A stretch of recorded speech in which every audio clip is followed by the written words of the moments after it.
With my friend visiting from Miami, I thought it would be a good idea to take him around the area, show him what the Northwest looks like from the air, and visit Skagit Regional Airport for some food and some scenery.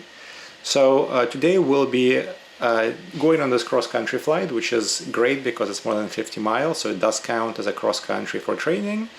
And we'll be on Green Lake departure, so departing 14 left, which is a short runway, and then proceeding via a Green Lake departure towards Harvey Field, Sierra 43, and then from Harvey direct to Skagit, KBVS. This is going to be a fairly straightforward flight.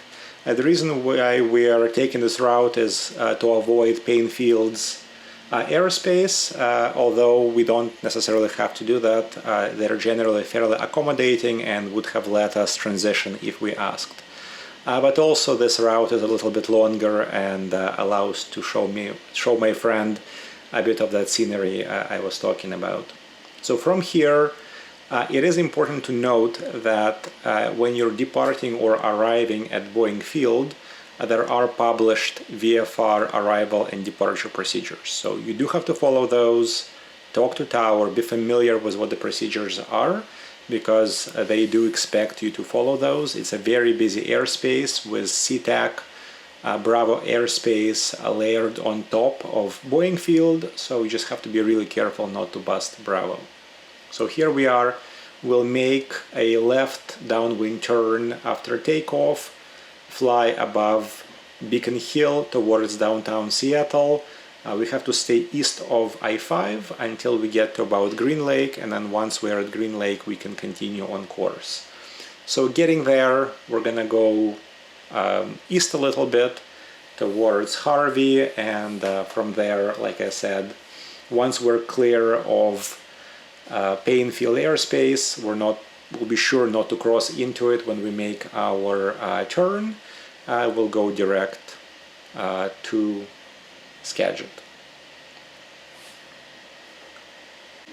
While en route, I didn't really record a lot of boring, just cruising on autopilot footage, but it's worth saying that all of this video is done using Insta360 One R camera, which is like the older version. The new one is called One RS, but it is a 360-degree view camera, so I was able to kind of cut up some footage, some of it facing my friend, some of it facing both of us, to make this exciting.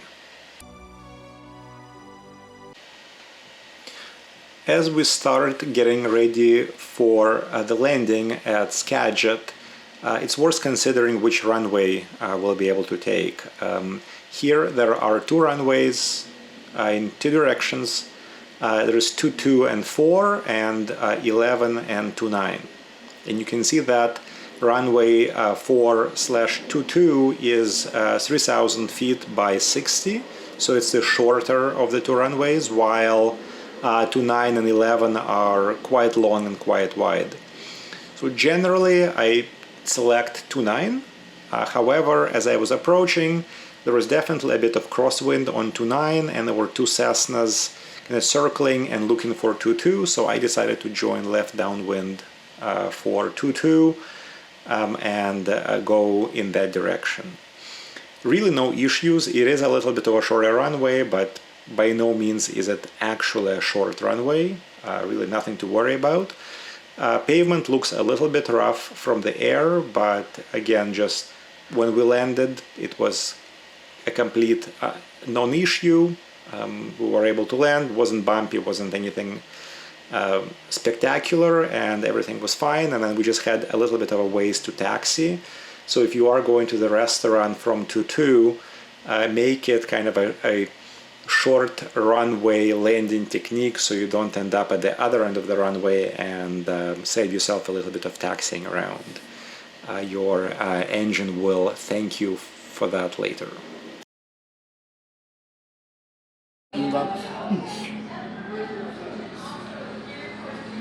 This is the $100 burger. This is $100 meatloaf. This is my priceless friend. And that's a Cessna. Alright, now that we've had some food and we're a little bit heavier, specifically one burger and one meatloaf heavier, we have to figure out how to get back to Seattle, to Boeing. So we're initially going to basically reverse the route, and we'll go from BVS to Harvey and then figure out kind of how we're going to approach and get back into Boeing Field. So for this route, I elected to go to Bellevue, and then once getting to Bellevue to call for a Bellevue arrival. And once I got the weather from Boeing Field, I knew that while we took off on 1-4, and actually I had a little bit of a tailwind, which isn't ideal, the traffic direction had switched into north flow, and we would be landing on 3-2. Likely 3-2 right, which is again the shorter runway. So from here we just kind of took off, proceeded on course. Again, really uneventful, super easy flight. It does count as a training cross-country flight because it is more than 50 miles. So if you are studying for your private pilot and flying out of Boeing or Renton, this is a really great destination because, as I said, it's super easy. You don't have to navigate a ton of airspace except for Boeing Field.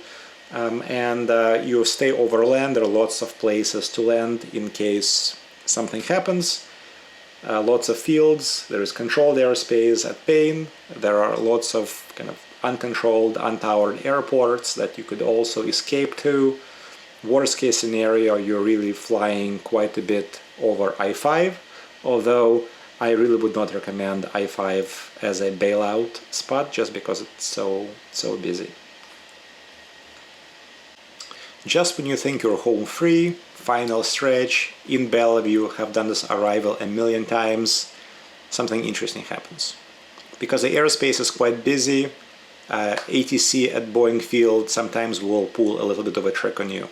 So normally a Bellevue arrival calls for Bellevue to Mercer Island, where I-90 meets Mercer Island, then to midfield, and then you can join downwind, make your turns, and line up for the runway.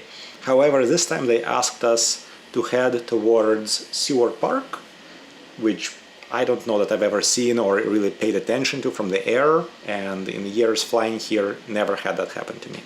So here we are, basically Seward Park to base, and then line up on the runway. Fortunately, it's kind of easy to note where the base is because it's a bit of a lower area between a couple of hills, and as long as you kind of get in there, you come out right at the right altitude on glide slope for, in this case, 3-2 right. Having done this arrival so many times, I kind of knew what I was looking for, even though I've never had to even think about where Seward Park is on this arrival. As I said earlier, you definitely have to listen to ATC, pay attention. I think the reason why they had us do it this way was because there was an airplane heading from Boeing Field towards Bellevue on a Bellevue departure. They may have strayed off course a little bit and kind of got into our path, or would have gotten into our path. Really don't know what was going on, but followed directions, got in, and had an uneventful landing. When we were heading in, it was right, maybe 5 minutes before a weather report changed, and it was actually reporting like gusting 19. So I thought we might have a bit of an exciting arrival, especially with my friend being new to general aviation, having never flown in small airplanes. I thought it might get a little spicy. But at Bellevue, weather updated, and it was fine. Went pretty much directly down the runway, and didn't even have to work for it. Once I had the plane stabilized on final, it was just kind of cruising down to the numbers and making a touchdown on the stall horn.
This is what a successful day looks like. Hot sauna and a bunch of berries.